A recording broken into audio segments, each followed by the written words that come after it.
Salam jumpa kembali dalam mata kuliah perencanaan lanskap. Dan kali ini kita akan belajar mengenai elemen-elemen lanskap. Nah, elemen-elemen lanskap terbagi atas dua kelompok, yaitu soft element dan hard elements. Dan untuk tatap muka kita saat ini, kita akan belajar keduanya, soft element dan hard element. Kita lihat pada gambar ini, sebelah kiri adalah bukit batu yang dipahat menjadi suatu karya seni seperti ini, Mount Rushmore, dan sebelah kanannya adalah batu yang dipahat menyerupai Buddha Feng Shui. Elemennya tentu saja dalam hal ini adalah patung batu. Kita lihat di sini patung yang terbuat dari metal. Sebelah kiri dibuat untuk mengenang Presiden Lincoln, dan sebelah kanan untuk keperluan seni di salah satu museum di Meksiko. Diperhatikan dulu apa yang menjadi daya tarik dari kedua patung yang terbuat dari metal ini. Selanjutnya, yang terbuat dari kayu. Sebelah kiri dan kanan, apa yang menurut Anda menarik? Keduanya terbuat dari kayu. Sebelah kiri merupakan single point, yang sebelah kanan terdiri dari beberapa bagian yang sebenarnya merupakan satu kesatuan.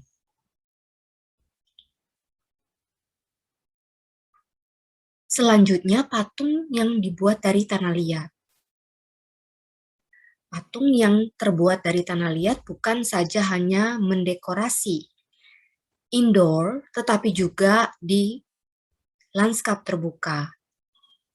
Ini hanyalah beberapa contoh saja bagaimana patung yang dibuat dari tanah liat. Kadang-kadang kita temukan dalam bentuk binatang dan ditempatkan di antara elemen lanskap lainnya seperti tumbuh-tumbuhan. Ini terbuat dari kaca, mungkin jarang ditemukan di outdoor, tetapi bukan berarti tidak ada.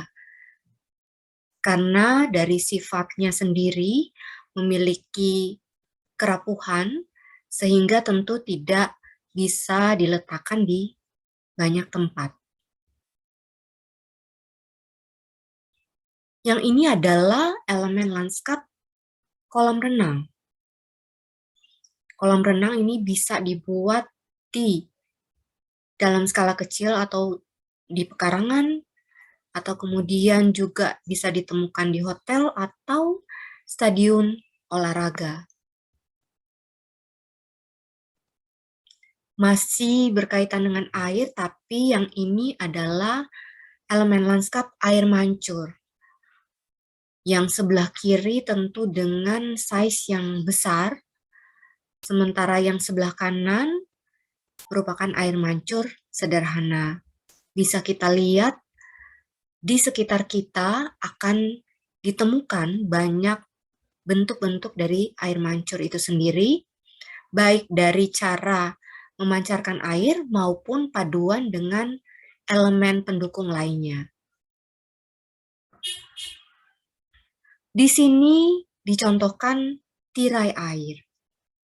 Jadi ada pelengkap, kadang-kadang yang digunakan adalah kaca, tapi juga terkadang adalah batu alam yang menjadi latar, dan yang menjadi daya tarik sebenarnya adalah air yang mengucur menyerupai tirai, jadi dalam bentuk bidang.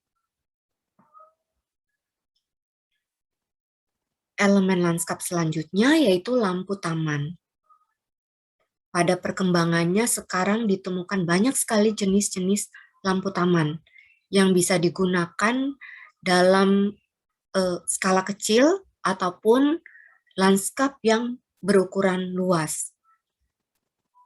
Tidak hanya memberi penerang untuk memudahkan sirkulasi atau perjalanan, tetapi juga bisa digunakan untuk menekankan arti penting dari suatu elemen lainnya. Misalnya, pohon tertentu, patung tertentu yang sengaja ingin diekspos menggunakan lampu. Bisa kita lihat di sini adalah sungai buatan, biasanya berpadu dengan batu, tanaman di pinggirannya. Ini sungai buatan yang sebelah atas kelihatan sekali dominan perkerasan atau build elemen lanskap yang dibangun oleh manusia, yang diciptakan oleh manusia. Sementara yang sebelah kiri bawah masih kuat unsur-unsur kealamiahannya. Baik itu merupakan background gunung, kemudian juga tanaman di sekitar sungai buatan ini.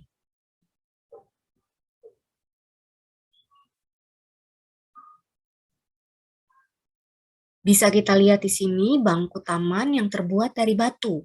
Apakah yang sudah dibentuk seperti sebelah kiri atas maupun masih memunculkan bentuk aslinya, tidak begitu banyak dirubah. Justru itu yang menjadi daya tariknya. Bangku taman terbuat dari metal, tentu dengan bentuk yang beragam pula, walaupun kadang-kadang kita harus juga awas atau berhati-hati dengan penggunaan ini, karena ada resiko yaitu rust atau berkarat ketika tidak di finishing dengan cara yang tepat. Bangku taman dari kayu pun bermacam-macam bisa kita temui.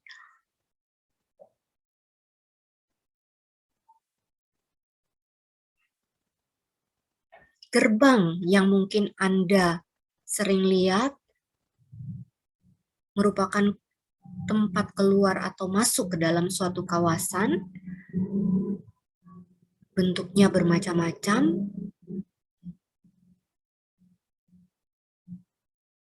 Dari yang sederhana sampai yang mewah.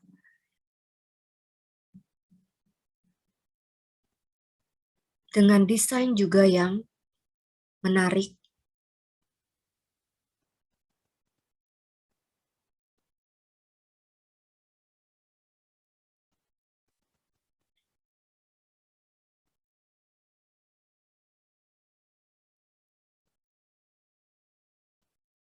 Bisa dilihat di sini bentuk-bentuk yang menarik perhatian orang.